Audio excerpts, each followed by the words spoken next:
Morning and welcome, Patriot Radio News Hour. I'm Joe Jaquint, CEO of the Patriot Trading Group, and our toll-free number 800-951-0592. The website at allamericangold.com, and it is Thursday. We had just a great lightning and rain event this morning. It was a wet drive-in.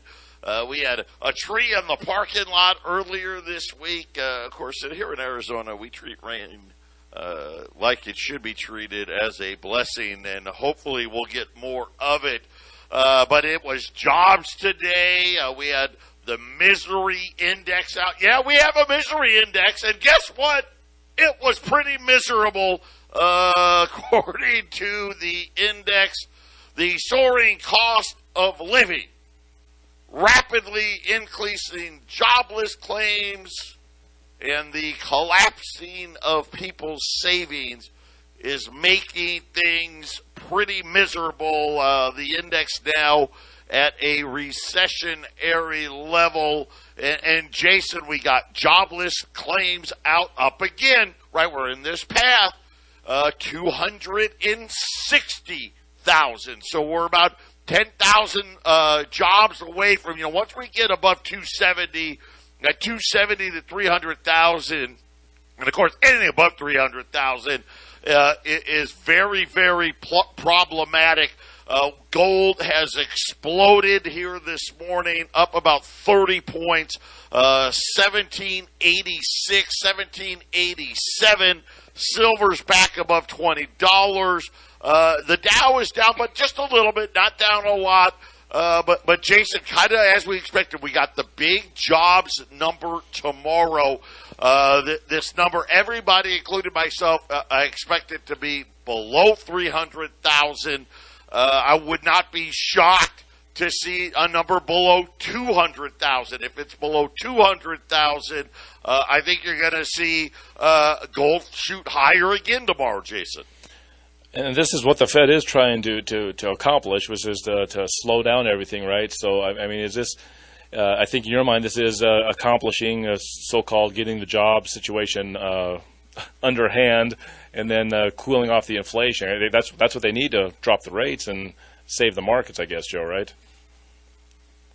Yeah, I don't know, right? I'm not too sure. They can't have a bunch of they can't be filling tons of jobs and having tons of job openings, because that means they got to keep raising the rates, right? Well, and again, I think here's where it's at right now, right? We have, I still think, travel, right? Airlines, hotels, the people with money, they're still spending. Right, they're still coming off that COVID lockdown. We're doing our thing now. The problem is school is starting here in Arizona, and I know over the next month, school starts back everywhere. Does the travel slow down because the tech side of things, the banking side of things, like Wall Street, first time in a long time talking about layoffs. Big reduction in bonuses on Wall Street. We know all about tech, right? Lots of layoff in tech. Retail is starting to stagnate. Walmart today, hey, we're laying off hundreds at the corporate office. It's kind of one of those weird job markets, and I think it's just a matter of time before, it kind of feeds on itself, right? It started here, housing, right? So now, are the home builders going to start laying? I haven't seen those announcements yet, but they're all talking about stopping building of spec homes and things of that nature. So it's interesting, but what does the Fed want? That's a great question. I think you're right. I think the Fed would we'd like to have job growth, but just not a lot, right? We don't want 300 or 400,000 jobs. I think for them, that's something they don't want. Something to where would allow them to raise rates, but not have to do 75 basis points. Remember yesterday, hey, by the way, no more foreign guidance. Because, let's face it, all the guidance you have given has sucked. But, okay, but Then, of course, what did they do? Gave forward guidance and said, well, in September, we could go 25, we could go 50, we could go 70, heck, we could go a whole point. So they just threw it all out there. But I think you're right. I think the Fed would love a much lower job creation number so they could give them the excuse of not having to fight inflation. And that the rate hikes are working. And that if inflation comes down anywhere below 9% in the next bunch of months, I think, Joe, they want inflation. I think they just want elevated regular inflation. I think maybe that's their goal, Joe. Soft land. Well, for them, it's a soft landing, listen, right? Right. Hey, we don't need to get back to 2%. I mean, we're going to say we're going to try to get back to 2%. But let's face it, they're going to start. I think you hit it on that. Oh, see, it's working. Look at inflation's only 8%. Oh, see, it's working. Inflation's only 7%, right? And somewhere, I got the feeling somewhere around 4 or 5%, they're going to start doing victory dances. Well, and let's look at Nancy Pelosi over there in China. Let's just say that turns into a Cold War, not a ships blowing each other up. That's going to be China not sending us stuff. You know, what a great excuse. Well, hey, you know what? We're going to have 5 to 6% inflation. The economy's blowing up because China's having a trade war with us. But this is better than the entire thing blowing up, right, Joe? You create the emergency and then accept a lower standard, which is 5 to 6% inflation every single month, right? Well, and again, you know what? Hey, they told us back. Remember Janet Yellen and Ben Bernanke, and of course now Janet Yellen is Treasury Secretary. They just made up this 2% number. So what's the difference? Hey, we'll just make up a new number. We'll go to 4%, 5%. Why not? Gold's liking it. Patriot Radio News Hour. We'll be back after the break. 800-951-0592. Patriot Radio News Hour. Joe and Jason on this Thursday. And Jason, we've been laying this out all week long about where we think gold is heading. And really outside of that little, we had a bump in the road yesterday, if you will, when we had some Fed governors come out and do the I guess, perceived talking tough. But even by the end of the day, gold had started coming back by the end of the day. Of course, today, rocketing higher now. So we're at the highest levels that we've seen since gold corrected. I still think the markets are of the opinion that the big rate hikes are over, and that maybe we're going to get a half a point. Right now, if I was to guess, I think the markets are in the half a point in September camp, and then maybe a couple of 25s before the end of the year, and maybe not even that, Jason. I think I get the feeling that's where they're at, which kind of means the dollar, that big dollar rally. I mean, we had a massive dollar rally. We've probably seen the worst of it, if you will, as far as the dollar rally goes. When's the next CPI number come out? Is that like a week, 2 weeks? Yeah, we've got a couple more weeks before the CPI. It'll come out a couple of weeks before the next Fed meeting. And again, with gas down, at least the headline number will be down. I don't know about the core number. They like to strip out food and energy.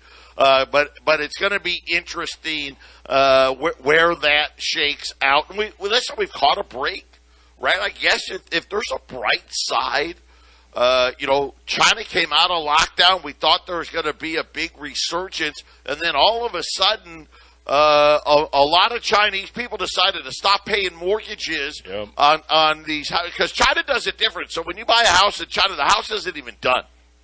You start paying on it before it's even done. People have stopped paying on these houses that aren't done there, and it's created a slowdown in China, which has helped at least the energy price at least a little bit, Jason. Yeah, I agree with that, absolutely. We'll see. I mean, it can change on a dime when it comes to the price of everything. When I ask you about CPI, there'll be 2 CPI numbers before this rate hike. So my guess is, Joe, I think you're right if both of these CPI numbers are below 9.1. But if they're in the 9s or even higher, I think they still go 0.75 of a point and go even higher. Yeah, agreed. It will have to be lower. And again, if they can get it in anything that's lower, they're going to claim victory. Yes. And really, unfortunately, it wasn't their doing, right? It really had more to do with China and the issues there that have helped energy prices at least stay where they're at and not get worse. But we'll see. And again, we're one. This is how interesting it is, because the demand and the supply, there's really not that much supply. And that's the thing. I think they're really happy that they're able, like we had inventory numbers come out when you factored it all in, because you got crude oil, then you got gasoline, then you've got distillates. Distillates, that's your jet fuel, that's your diesel fuel. It had a huge drawdown, but we had a build of in crude oil, and again, most of that's just oil we're pumping out of the strategic oil reserve. But if you factored it all in, it was flat. It's like, okay, well, we've just got enough. If there any hiccup, a hurricane, some refiner has a little blow up or something like that, and you could see crude oil turn back very, very quickly. China comes out with some stimulus package or does something to appease their citizens on the housing front, and all of a sudden their consumption goes up. This could be very short-lived, or we're going right into a recession and layoffs really pick up steam, and we actually get this the huge demand destruction needed to keep crude oil where it's at. Well, when things got bad this year with the inflation, they got to point the finger at the Ukraine war constantly. So what would cause the oil prices to shoot up, and then they'd have to have something to blame? Well, Taiwan, China, Joe. Taiwan, China heats up. Suddenly they're sending ships and planes and buildups, and suddenly, well, now that's more oil, right? Oh, and supply chains, all that stuff. So I think they're using it. They use China, Taiwan, and we talked about October. Any kind of military action would have to happen in October, and it's coming. It's coming. It's coming, Joe. So I see the oil prices. This is kind of a relief effort. You'll get lower gas prices for a little while, then it's probably going to go back up in the future. I hope not, but I think you're right. Germany's largest energy provider, Uniper, they just got bailed out. I want to say it was somewhere near $10 billion. I got to tell you, what is going on with water? Water just disappearing everywhere. Now there's talk about Glen Canyon Dam here in Arizona. This is very, very critical. People, the Hoover Dam, I mean, that's important, don't get me wrong.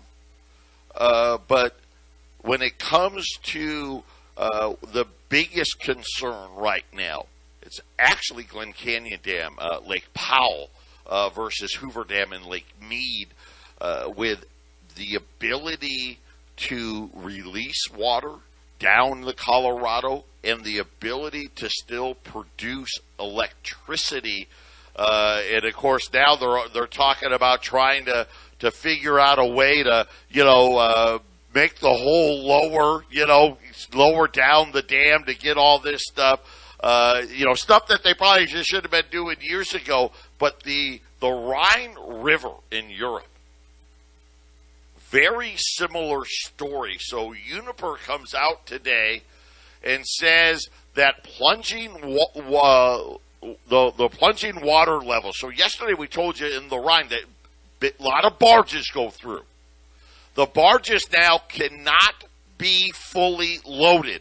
They have to be, like half loaded, like barges of coal, which obviously they need desperately right now. They can't send them full because there's not enough water, and they're saying, hey, they're about 2 feet away from not being able to send any barges. And now Uniper is saying, due to the reduced barge shipments of coal to key power plants, an energy crunch in power prices are expected, and they're saying that the waterways there, Jason, this is nuts. but they're saying that, hey, we may not have regular power operations throughout the end of August through the first half of September. You're talking almost a month where they may not even be able to have what they're calling regular operations. Yeah, the northern hemisphere is greatly dependent upon oil during the winter months. So we're going to be coming out of summer here pretty soon, and all these countries and all these areas of the world that you've been talking about, Joe, in the northern hemispheres, this doesn't look good. You have to have coal, you have to have gas and oil. You have to have these energies to get through those cold months. I know global warming is a big thing by climate change, and we shouldn't heat up the planet, but really you use a lot less energy when things are heated up, Joe. So it's going to get cold every winter. It does, and this is going to be an interesting winter, Joe. It's going to be very, very interesting. But again, I want to relay to you why this is such a problem. German energy prices for next year just hit a new record high, 410 euros per megawatt hour. That's like, I don't even know, $400 oil kind of, for us to relate to that. Natural gas, that'd probably be like, I don't even know, $30, $40 natural gas. And this is for next year's pricing. So Jason, to the point of how are you going to be able to operate? And you got to remember, everybody knows there's going to be certain parts for certain things that only get made in Germany. And guess what? That plant's like, hey, you know what? Sorry, guys. We can't operate right now because, well, it costs too much to turn the machine on. And for people that listen to the show every single day, Joe, and you hit these signals, this information about what's getting ready to happen, I think sometimes you can get, you hear it every day, and it's like, oh man, it is bad. But sometimes you lose the severity of it, Joe. And it's these things you talk about when it comes to shortages need to be looked at very seriously. I mean, concrete, and this isn't energy, but it was $1 a yard last year. It's $2 a yard for concrete this year. It's going to be $4 a yard late this year, next year. And they may not have any cement, which means he's not going to make concrete anymore unless they come up with this weird substitute for cement, which is going to cost a lot anyways. These are things that people should take very seriously. I mean, how do you build a city or a home or anything, Joe, without concrete? Yeah, I mean, it's incredible, some of the things that our people are saying. And again, but there's only one way to have that not happen. Demand destruction on scales that people just aren't ready for. Today, Bank of England raised interest rates by half of a percent, the largest increase in 27 years, right? And again, they're all trying to play catch up, Jason. And we're looking here, gold now $17.90. So at a new kind of intraday, a newer high since this pullback. But you'll notice this, and Jason asked me this morning, hey, wait a minute, when I go out to CNBC or Market Watch, or if I turn on Fox or CNBC, the stock channels, they're telling you that right now they're going to show a gold price of $1,805. That's the December contract, just so for people to know why is there a difference. It's just two different contracts. When I'm looking at a spot contract of $17.90, if you're turning on the TV and you're seeing $1,805, that's just for the December gold contracts. But I guess technically, Jason, this, I said this all along. I told everybody last week. Listen, I really do. I thought gold would be over 1,800 by the end of the week, and I guess technically we've gotten there today. Yeah, here we are. We're over 1,800. I mean, gold goes up and gold goes down. And I tell the customers when they come in, don't. If you're looking at a daily basis, it's going to make you feel a little sick because you buy it, then it goes down, then it goes up, you get excited, but then it goes down, you get a little worried. But because we have I keep telling people, because we have a central bank and we have a debt money system, gold can only go up with the inflation that they purposely want to cause to enrich themselves. So by buying gold, you are protecting your hard-earned money instead of leaving it in their system so they can take it from you. I mean, you can have money sitting in a shoebox hidden in your house, and they're taking it from you while it's sitting there. And people need to understand this. It's a basic thing for Joe and I to talk about, but for you guys out there, you got to always revisit this.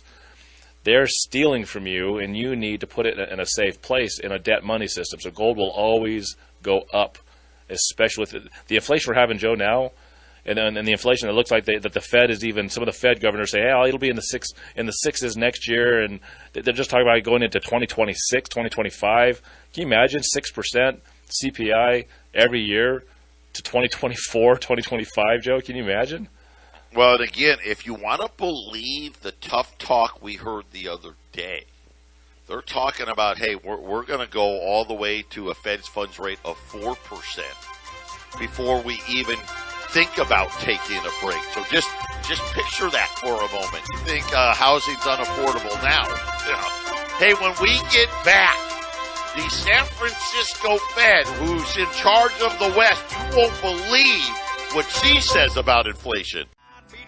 Hey, we're back here, Joe and Jason, and Thursday here. We've got gold rallying as jobless claims came in above last week again, 260,000, just below. I know everyone's kind of watching for, hey, are we going to get into that 270 plus range? And right now, the way it's trending, Jason, we're probably, if the trend remains the same, we're probably 2 weeks or 2 Thursdays. So next Thursday, if the trend holds, we're going to be somewhere around 265. And then the following Thursday, we'd get to that 270 level. But again, everyone, tomorrow, the big number is going to be the jobs number. How many jobs did we create? This is the first time where we're going to see job numbers where most people expect to be under 300,000. The closer to 200,000 the number is, the higher gold goes. If it actually is below 200,000, I think anyway, right, gold goes even higher. I agree with that also, Joe. It's interesting. We're talking about jobs and unemployment, which is that's a big deal. And what the Fed is actually doing because of inflation is they're actually trying to kill jobs. And I had Jack pull up a scene from The Big Short, but because of the vulgarity of that scene, we can't play it on this show unless we cut it and edit it. But you'll remember this, Joe, when Brad Pitt's helping the youngsters because they're not big enough to make the big trades, to make these shorts. They make the big, huge play towards the end, and they're in the casino in Las Vegas. They're dancing. Remember this? And Brad Pitt says, "Stop dancing." He's like, "Look." He started running numbers. You had the severity of what's going on back in 2008, which this is what we're looking at. He said that when employment goes up 1%, 40,000 people die. He said, you be happy that you made the trade, made a lot of money, but don't dance. You remember that? I mean, these are the things that are not discussed out loud when the economy is being manipulated like this. San Francisco Fed President Mary Daly. So Mary Daly, she's got Janet Yellen's old job. So Janet Yellen, before Alan Greenspan stepped down, was running the San Francisco Fed. And then Ben Bernanke took over, and then Janet Yellen became the number 2, right? And then she became the number 1, and Jay Powell was the number 2. Now Jay Powell's the number 1, right? We all know Lael Brainerd, right? She's going to be next, and believe me, the digital currency is one of the things she is very keen on because she wants to use it as a way to punish success and reward failures. But that's a different show. Mary Daly, you make $422,900 a year running the San Francisco Fed. And she was doing an interview. I can't make this up. It was Reuters was doing a broadcast. They were, because they're very up to date. So this was broadcast out on Twitter. Okay. So on Twitter, and she was being asked about inflation. And here's what San Francisco President Mary Daly had to say. I don't feel the pain of inflation anymore. Yeah, no. I've seen prices rising, but I have enough. I have enough. I sometimes balk at the price of things, but I don't find myself in a space where I have to make trade-offs because I have enough. And many Americans have enough, Jason. See? Don't see? See? I've got enough. And listen, guess what?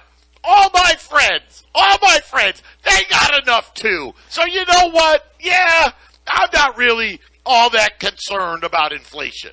See, and it goes both ways, but when it comes to somebody who's, I guess you can call wealthy or rich or well-off, however you want to term her, there's a disconnect to poor people.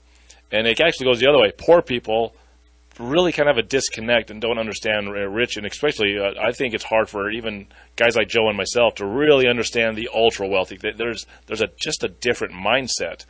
And when you say things like that, it shows your complete disconnect to the average guy who's fighting real hard just to make ends meet, Joe. Absolutely shocking, disgusting. Oh, yeah. I'm not really feeling the pain of it. You know, I've got enough. You know, sometimes I balk. Oh, wow, that's pretty expensive. But you know what? I've got enough. And guess what? The part I love the best. Oh, and so do my friends. Right? So do my friends. And of course, Daly, one of these proponents, like all of them, they were all okay with, well, it's okay that inflation was running higher than 2%. Remember? It's okay because, you know, we were below 2%, so it's okay if it's above 2% for a little while. Of course, that was when it was 3%, and then it went to 4%, and then it went to 5%, then it went to 6%, then it went to 8%, now it's 9%, right? But you know what? I've got enough. So do my friends. So, you know what? I'm really not feeling it, and this is the problem. Well, Joe, this is actually the problem. Let me try to translate her a little bit, because in one respect, I would actually agree with her. If we were in an honest economy where people can make or break their fortunes based off their own sweat and blood, right? Then basically what she is saying is, I got enough, and if you don't have enough, you'll figure it out. You'll figure it out. But the problem is that the system that's in place is making it so the people at the bottom can't figure it out, and they can't get what they need to buy food, buy shelter, and afford these things. I get a rich person say, "Hey, I got here. You just figure it out. You'll figure it out. You'll sink or swim." And I get that. My attitude is kind of joins that. Under normal, fair circumstances, this is a rigged system, Joe. So for her to say this, that's why you say it's disgusting. It's because she's on the right side of it, right? Yeah, and again, I think you've hit the nail on the head, and probably something we should cover in another show. But they have gotten it to the point. Here's what they love. You know what they love? That you almost have enough money. That's what they love. Slavery. Hey, you know what? Wage slaves, Joe. We've got 43, 44, 45, 50 million of you on food stamps. Here's the problem. 40 million of you, 42 million of you, 43 million of you are working. You just don't quite have enough. But don't worry, here we are. We're here to help you. Oh, you can almost pay your rent, right? Oh, well, don't worry. Here's some rental assistance, and right, we've got thousands of these government programs that are designed, and they've got tens of millions, and soon to probably be close to 100 million Americans who can almost have enough. Patriot Radio News Hour. We'll be back after the break. 800-951-0592. I wasn't going to do it, but you know what? Why not? I'm in one of these moods today. So right now, 22.25 on 20s, and it's going higher. Gold's up 30. But yesterday we had that pullback. Remember, gold got all the way to 1750. 1790.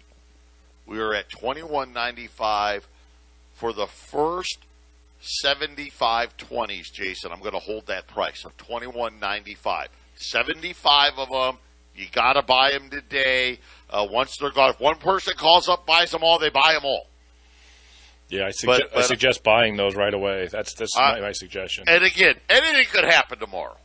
But all indications that I'm seeing, this job number is going to be well below 300,000. I expect the dollar to continue weakness and get in, buy. Well, it's low. 800-951-0592. Couple of announcements. One that has nothing to do with the show, and one what's going on in Germany right now is getting significantly worse. First, Brittany Griner, the basketball player in prison in Russia, just was convicted and has been sentenced to 9 years in a Russian prison colony. And again, right, they're trying to make this trade. Jason, just more escalation and more tension building with Russia and China. But this just breaking, Australian oil giant OMV has halted product deliveries to Germany and citing a major run on supply. Bloomberg is reporting this. Zero Hedge has picked up on it. OMV Germany, which has 2 large storage facilities in the southern part of the country, says they are observing, and I quote, a current run on heating oil due to the crisis-driven market shortages, and thus what they say is excessive speculation in stockpiling, and says that in order to secure supplies in the short and medium terms, loading will be suspended temporarily. Jason, this is huge. In other words, what they're saying is, you know what? We're not sending any more oil because all you're going to do is just buy it all, and then there's not going to be any. So here's our solution. You can't buy it because we're not going to give you any. Right, Joe. When you were leaving into the last commercial break, you were talking about not enough, not quite enough, right? And I think I'd mentioned earlier in the week, we were talking earlier in the week about water and energy, and I had made the observation, I think, green energies and what's going on with the energy currently is putting people in a position to always have not quite enough. Same thing with water, not quite enough. So that way you can continue to control everything around you. So Joe, how many signs of this have we had from 2021, and now especially 2022 has just been devastating with all of the information saying, look, you're just going to get barely what you need, and you better be fearful of not getting enough. Isn't that what the news cycle is?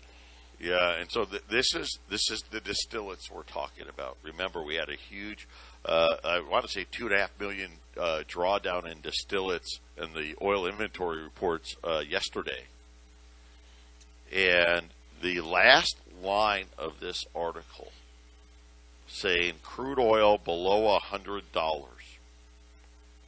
It appears the paper oil markets are out of touch with the actual tightness in the physical markets. And it's kind of something, remember I said that earlier in this show.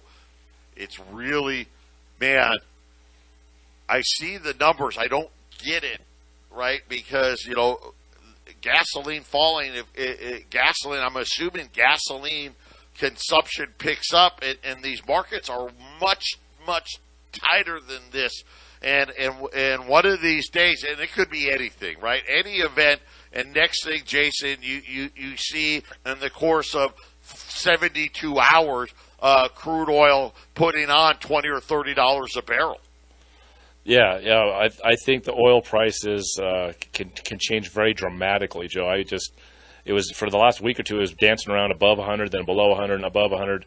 I see it around $88 or $89. I could easily skyrocket to $120 to $140. It wouldn't take very long at all, Joe. Just like you said, one thing, one war with Taiwan, one weather emergency, one made-up emergency anywhere on the planet, and suddenly oil's at $130, $140 a barrel, Joe. It's just wow. I mean, to just say, you know what?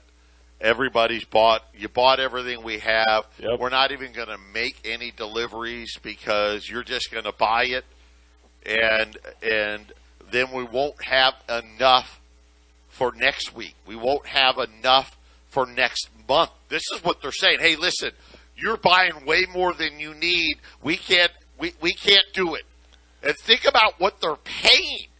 Right? This is astronomical prices they're paying, and guess what? They're saying, you know what?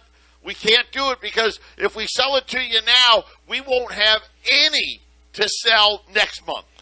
And this is what inflation does, Joe. Inflation causes this, and I have a feeling that there's plenty of energy out there to be had.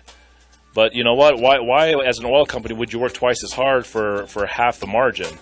Why not cut your supply in half and get twice the margin, Joe? I think this is what's happening. I think all these oil companies, these energy companies, hey, let's do this all together. Kind of like the banking cartel, Joe. There's probably the same thing going on with energy, and there's probably an energy cartel, right? 800-951-0592. $20 gold, $21.95. Final segment coming up. 800-951-0592. Patriot Radio News Hour. You know what? We'll use this as a test, Jason. The phone lines are pretty quiet. So my guess is we're probably going to see much higher gold price tomorrow. No, listen. I know. I don't mean, hey, listen, I'm not saying that, to poke fun. Because people do, and people always ask me, well, is now a good time to buy? And this is what I always say to people. God's got a sense of humor. If you buy today, I promise you, it will go down tomorrow. And if you don't buy, it goes up, right? I mean, isn't that the way it works? Right, and you've given everybody with these few on the front end with a lower price to isolate themselves from the price going down tomorrow. And it really doesn't matter. If you're buying it to sell it next week, that's not a good plan. Obviously, if you're buying gold, you're going to hold it and protect yourself. You're not going to lose whether you buy at this price or even a higher price. So you're going to win when you put it away and you protect yourself. It's just I don't know how many times do we have to say it. This is where you go to protect your hard-earned savings. This is wealth insurance, Joe. Yeah, that's it. Spot gold, $1,790. But if you're not looking at spot, everywhere else is showing you the December contract, 1805. Well, 1804.90, 1804. Well, now it's 1805.10. But either way, gold is up. $30. I think Kitco's got it up $23, but the price is still the same here. $1,790. Remember yesterday, gold got down to $1,753. We're running 20s at $21.95. They're back to $22.25. I'm going to tell you right now, that was a price when gold was only at $1,780 earlier this month. I'm anticipating spot gold moving through $1,800 tomorrow as well, which will mean tomorrow's price will be significantly higher than that. But we had 75.20s at $2,195 at 800-951-0592. And Jason, you're right. Crude oil's down $2.70. And yet one of the major suppliers of heating oil in Germany. And by the way, they also supply Austria and I forget the third country off the top of my head. Just said we're suspending sales. That's how much demand, and of course the actual physical price being paid nowhere close to what the oil markets are saying, Jason. It's going to be severe if we head into the winter and these things keep happening, Joe. It's going to. I can't tell the audience enough how severe. If this stuff, all this shenanigans by these guys that run these all of these industries, the energy industry, it's going to be severe, Joe. It's going to be so bad if all this crazy stuff is happening in October, November, December, January. I can't even imagine what gas prices could be if they keep doing this stuff, Joe. Yeah, and again, jobless claims today 260, kind of right in line. Last week's number was 254 at 6,000, right? And that's kind of 4,000 to 8,000 every week in first-time jobless claims. That trend's continuing. Everyone's watching that 270 level. I hope we got 2 weeks more till we get to that one. 800-951-0592.